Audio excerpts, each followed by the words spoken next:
السلام علیکم. وعلیکم السلام.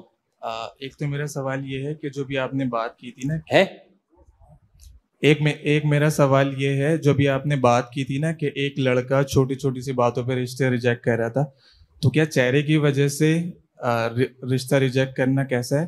اور دوسرا یہ ہے کہ اگر آپ کی کسی ایسی لڑکی سے شادی ہو رہی ہو جو کہ ماڈرن ہو, لیکن آپ کے اس کے ساتھ پہلے سے ریلیشن ہو, اور وہ اس پر ایگری ہو کہ شادی کے بعد میں یعنی کہ پردہ وغیرہ کر لوں گی اور مطلب دین سیکھنے کی کوشش کروں گی, تو اس پر کیسا ہے؟ اور دوسرا یہ ہے کہ بغیر کسی استاد کی گائیڈنس کے قرآن کریم کا ترجمہ پڑھنا کیسا؟ کہہ رہے ہیں کہ بھائی وہ کسی خاتون کی کو شکل کی وجہ سے ریجیکٹ کرنا کیسا ہے. دیکھو, شکل کی وجہ سے ریجیکٹ کرنا جائز ہے, لیکن سب سے پہلے دین کو ترجیح دینی چاہیے. حدیث میں آتا ہے شکل بعد کی چیز ہے. ایک خوبصورت ہے دیندار نہیں ہے, ایک دیندار ہے خوبصورت نہیں ہے, تو پھر ترجیح کس کو دو گے؟ دیندار کو. یہ خوبصورتی کی ٹھڑک جو ہے نا تھوڑے دنوں میں ختم ہوتی ہے جب بچے پیدا ہوتے بگڑنا شروع ہوتے ہیں. ہاں دیندار بھی ہے خوبصورت بھی ہے, اور ایک دیندار ہے خوبصورت نہیں ہے, تو چلو بھائی وہاں دینداری بھی مل رہی ہے خوبصورتی بھی مل رہی ہے, تو پھر خوبصورتی کی بیس پہ ترجیح دے دو. تو سب سے پہلے دین کو رکھو, اس کے بعد خوبصورتی یہ ساری چیزیں اس کے بعد کی چیزیں.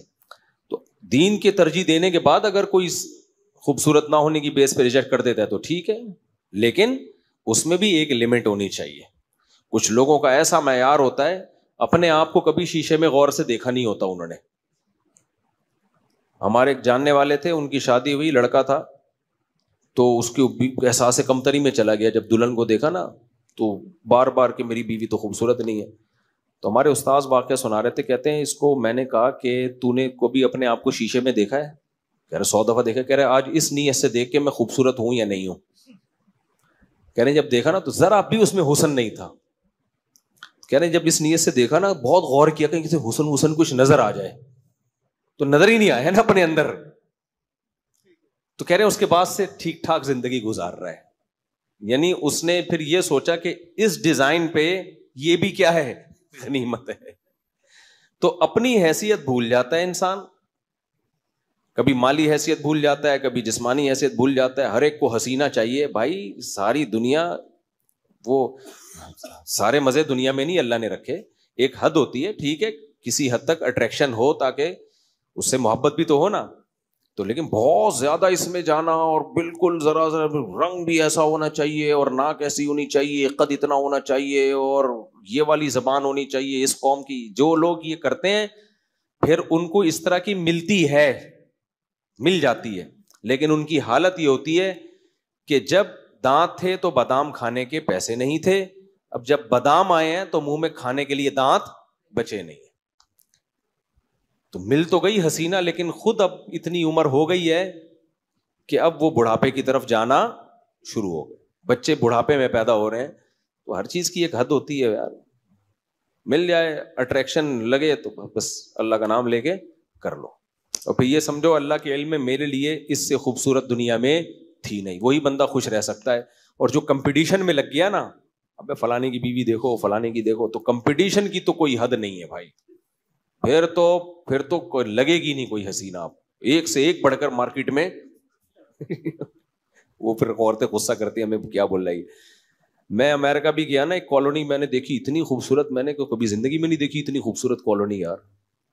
تو میں بڑا حیران, میں نے کہا اس سے بھی کوئی خوبصورت علاقہ ہو سکتا ہے. دوسرے علاقے میں وہ اس سے بھی زیادہ خوبصورت. ہم کہتے ہیں نا جنت کتنی خوبصورت ہوگی, بھائی جب دیکھیں گے نا تو ہم کہیں گے بھائی یہ تو بہت خوبصورت جنت ہے. اور حدیث میں آتا ہے کہ جو اوپر کی جنت ہوگی نا, جو وہ اس سے بھی زیادہ خوبصورت ہوگی.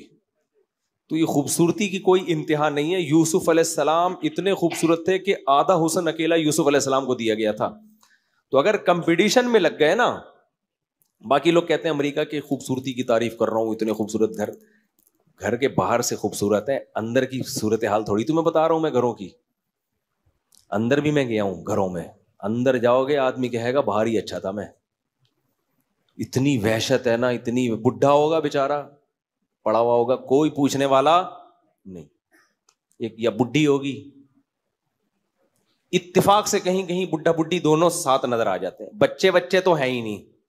ابے اس سے ہمارا انڈا موڑ کا گھر 1000 گنا بہتر ہے یار.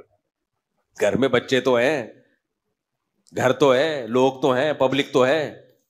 وہ تو پبلک ہی نہیں ہے تو دیواریں کھا رہی ہیں, تو گھر کا کیا کرنا ہے ایسے گھر کا. ایک کو تو میں نے ولاگ بھی بنایا, کتا لے کے جہاز میں جا رہا ہے. ابے کتے کی سیٹ کیسے مل گئی جہاز میں تجھے؟ کتا ہی اتنا, ہمارے غریب پاکستانی سے تو کتا اچھا ہے بیچارہ. اتنی اس کو تو پتا یہ چلا, اس سے ہم نے انٹرویو لیا تو وہ کتے کے اوپر نا ٹیگ لگا ہوا تھا. ٹیگ یہ تھا ایموشنل کر کے آگے کچھ, کہ اس کو خصوصی اجازت دی جا رہی ہے اپنے مالک کے ساتھ جہاز میں سفر کرنے کی. سیٹ پہ آدمیوں والی سیٹ ملے گی اس کو. ہم نے پوچھا یہ خصوصی کیوں؟ تو اس نے کہا میں نے بھائی اپلیکیشن دی ہے کہ میں اس کتے کے بغیر نہیں رہ سکتا, اتنی دیر بھی نہیں رہ سکتا کہ کتے کو کسی اور ڈپارٹمنٹ میں بٹھا دو, کتا اسی کی سیٹ پہ بیٹھے گا, میں نہیں رہ سکتا. پھر ہم نے ان سے پوچھوایا, وہ اسپینش بول رہا تھا.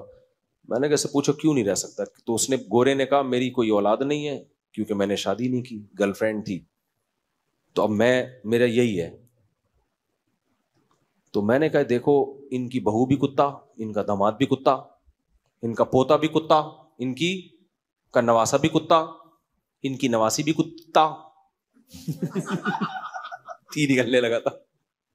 ساری محبتیں جو بیٹوں سے, بیٹیوں سے, بہوؤں سے, دامادوں سے, پوتوں سے, نواسوں سے چاہیے, جو ہمیں مل رہی ہوتی ہیں الحمدللہ, تو وہ ساری محبتیں یہ کس سے لے رہے ہیں؟ کتے سے. تو ان کا تو بیٹا بھی کتا, بیٹی بھی, پوتا بھی, پوتی بھی, بہو بھی, داماد بھی, سب کچھ یہی ہے. باپ دادا بھی نہیں ہے تو ان کا باپ بھی یہی, ماں بھی یہی. حقیقت بتا رہا ہوں, ساری محبتیں کس سے لے رہے ہیں؟ کتے سے لے رہے ہیں. سمجھتے ہو کہ نہیں سمجھتے؟ یہ ہے حال اس قوم کا, اور ہمارے مسلمان بھی اسی طرف جا رہے ہیں, چاہے وہ مذہبی بھی ہو. نسلیں روک روک کے بیڑا غرق کر رہے ہیں اپنا. تو یہ خوب سمجھ لو کہ یہ جو نسل روکی نا تو انجام. اچھا میں جب یہ وحشیانہ منظر دیکھ رہا ہوں وہاں پہ کہ یار یہ حشر ہے, اچانک فیس بک پہ کلپ آیا پاکستانی کسی اسکالر کا, وہ پوڈ کاسٹ میں نا, ڈاکٹر تھا کوئی, سوری اسکالر نہیں, ڈاکٹر لوگوں کو ترغیب دے رہا ہے, دیکھیں نسل روکنا بہت ضروری ہے. ایکچولی اس غربت مہنگائی میں بے لگام بچے نہیں ہونے چاہیے. ایکچولی خواتین پہ ظلم ہے کہ وہ آپریشن کروائیں, مردوں کو نسبندی کرنی چاہیے. میں نے کہا اصل کتا تو وہ نہیں بلکہ یہ ہے, جو یہ حالات دیکھ کے بھی کمبختوں کو عبرت حاصل نہیں ہو رہی ہے. تو میں نے اپنے ایک دوست ہیں لاہور میں, ان کو بھیجا. میں نے کہا یہ نمونے پتہ نہیں کہاں سے پیدا ہو گئے جاتے ہیں یار, جو ان حالات کو دیکھ کے بھی ان کو عبرت نہیں ہو رہی. وہی حشر جو ان کا ہوا چاہتے ہیں کہ ہمارے, کہہ رہے ہیں مرد کو چاہیے نسبندی کرا کے رکھے. تو انہوں نے بڑا اچھا جواب دیا, انہوں نے کہا اس کے ابا نسبندی کرانے بھول گئے تھے تو ایسے نمونے پیدا ہوتے ہیں. اس کا باپ یہ اگر نسبندی کرا لیتا تو یہ نمونہ پیدا نہیں ہوتا. تو یہ نمونے ہیں جو تمہیں بیڑا غرق کر رہے ہیں. ایک صاحب ہم ملے مجھے چند دن پہلے, حالانکہ اچھے بھلے نمازی ٹائپ کے آدمی ہیں, دیندار فیملی سے تعلق ہے. مجھے کہنے لگے دیکھیں مفتی صاحب ایکچولی میں تو اسی کا قائل ہوں کہ بچے نا اپنی آمدن دیکھ کے ہونے چاہیے, یہ نہیں کہ آمدن ہے نہیں بچے آئے جا رہے. تو میں نے کہا کہ چلے ایسا کرتے ہیں آپ ایک, اچھا میں ان کو بتا رہا ہوں کہ جاپان میں بڈھی عورت کے واقعہ ہوا کہ مر گئی, لاش سے پتا چلا ہے, بدبو سے پتا چلا ہے کوئی مر گئی ہے. یہ نسل روکنے کے نتائج ہیں. اس کے بعد بھی یہ الفاظ کہہ رہے ہیں کہ نہیں دیکھیں ایکچولی انسان کو اپنی جاتے ہیں پیسے کے حساب سے. تو میں نے کہا پھر آپ بتا دیں کہ کتنے پیسوں میں کتنے بچے ہونے چاہیے. ایک فارمولا بنایا تاکہ میں بیان میں نا پھر لوگوں کو بتاؤں بھائی جس کے 1 لاکھ تنخواہ ہے اس کے 1 بچے, جس کے 2 لاکھ ہیں اس کے 2 بچے, جس کے 1 کروڑ ہے اس کے 10 بچے, اور جس کی اتنی آمدن ہے اس کے نہیں ہونے چاہیے. تو کوئی فارمولا بتا دو بھائی, کیا خیال ہے؟ پھر میں نے کہا آپ کو پتا نہیں ہے کہ جتنے ارب پتی لوگ ہیں نا ان کے بچوں کی تعداد اتنی کم. یہ نفسیاتی بیماری ہے, یہ جو ہے نا دماغی بیماری ہے کہ بچے ہو جائیں گے, کھائیں گے کہاں سے. یہ نفسیاتی مرض ہے جو اللہ پہ توکل نہ کرنے کے نتیجے میں پیدا ہوتا ہے. یہ کوئی فلسفہ نہیں ہے. فلسفہ ہوتا تو پھر بتا دیتے.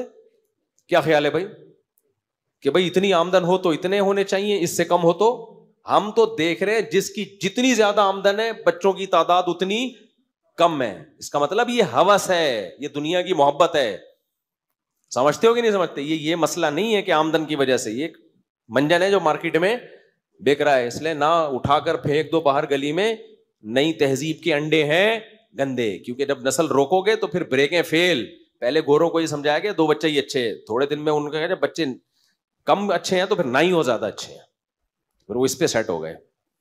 اب تو وہاں کتا نہ ہونا عیب ہے. ابے تیرے پاس کتا ہی نہیں ہے, تو انسان کا بچہ ہے کتے کو, یعنی کیا ہے یہ, تیرے پاس کتا ہی نہیں ہے. جس کے پاس کتا نہ ہوا عیب سمجھا گیا ہے. جی بھائی کچھ پوچھ رہے ہیں آپ؟ السلام علیکم. وعلیکم السلام. مفتی صاحب 2 سوال ہیں. سب سے پہلا یہ کہ ڈیجیٹل کرنسی کے بارے میں اکثر سنتے ہیں, کوئی کہتا ہے حلال ہے, کوئی حرام ہے, اس کے بارے میں واضح کریں. ڈیجیٹل کرنسی پر ہمیں اعتماد نہیں, ہمیں اس پر اطمینان نہیں ہے, اس کے جواز پر, اس کو اوائڈ کریں. اور دوسرا سوال یہ ہے کہ جو ہے وہ اکثر آپ اپنے بیان میں کہتے ہیں نکاح کے بارے میں, تو اس میں جو ہے وہ پھر یہ سوال آتا ہے اکثر, میں کسی کو کہتا ہوں, وہ کہتا ہے بھائی مفتی صاحب سے یہ بھی پوچھو کہ کتنی آمدن ہو تو پھر نکاح کریں. ہاں یہ وہی سوال ہے, کتنی آمدن ہو تو بچے پیدا کریں. یہ ایسی بے وقوفوں والا سوال ہے. دیکھو نکاح آپ کریں, لڑکی والے خود فیصلہ کریں گے کہ آپ کی اتنی آمدن ہے کہ ہماری بچی آپ کے ساتھ رہ سکتی ہے, کیونکہ نکاح یک طرفہ کام نہیں ہے, 2 طرفہ ہے. ایسے بھی لوگ ہیں آپ ان کو پتا ہے کہ یہ نہیں افورڈ کر سکتا, پھر بھی وہ دے دیں گے. سمجھ رہے ہو, کیونکہ باپ کی آمدن آپ سے بھی کم ہوگی. تبھی اسلام میں غربت نکاح میں رکاوٹ نہیں ہے. مرد کے لیے, عورت کے لیے ہے, مرد کے لیے نہیں ہے. عورت اس بیس پہ ریجیکٹ کر دے کہ آپ کی آمدن کم ہے, میں نہیں کر رہی. لیکن آپ کی آمدن کم ہے, عین ممکن ہے آپ کسی ایسی لڑکی کو پیغام بھیجیں کہ جس کے باپ اس سے کم آمدن میں 6 بیٹیوں کو پال رہا ہو, تو اس کے لیے تو آپ ہیرا ہیں. نہیں آئی میرا خیال ہے بات. ہمارے نبی کی تو سرے سے آمدن ہی نہیں تھی جب حضرت خدیجہ سے شادی کی ہے انہوں نے. وجہ کیا ہے کہ حضرت خدیجہ کے پاس مال تھا, انہوں نے کہا مجھے بھائی ایک ایماندار شوہر چاہیے جو میرے کاروبار کو سنبھالے. تو ذرا بھی آمدن نہیں تھی اور کیا ہو گئی شادی. کیوں؟ نبی کو ایک ایسا رشتہ مل گیا کہ جو آپ صلی اللہ علیہ وسلم کی صرف ایمانداری کی بیس پہ نکاح کر رہا ہے. تو آپ نے تو کوشش کرتے رہنا ہے. سمجھتے ہو, لڑکی والے آپ کی آمدن دیکھ کے انکار کرتے رہیں, جس کو ضرورت ہوگی وہ آپ کی کم آمدن میں بھی آپ کو دے دے گا, بلکہ ایسے بھی ہوں گے کہ وداؤٹ آمدن بھی آپ کو دے دیں وہ. تو یہ آپ کا ہیڈک نہیں ہے, یہ ہیڈک کس کا ہے؟ سامنے والی پارٹی کا ہیڈک ہے. اس لیے علماء نے لکھا ہے کہ جس شخص کو غربت کے باوجود رشتہ مل گیا تو یہ نکاح کی استطاعت اس میں ہے. یہ نہیں کہہ سکتا مجھ میں نکاح کی استطاعت نہیں ہے. سمجھتے ہو؟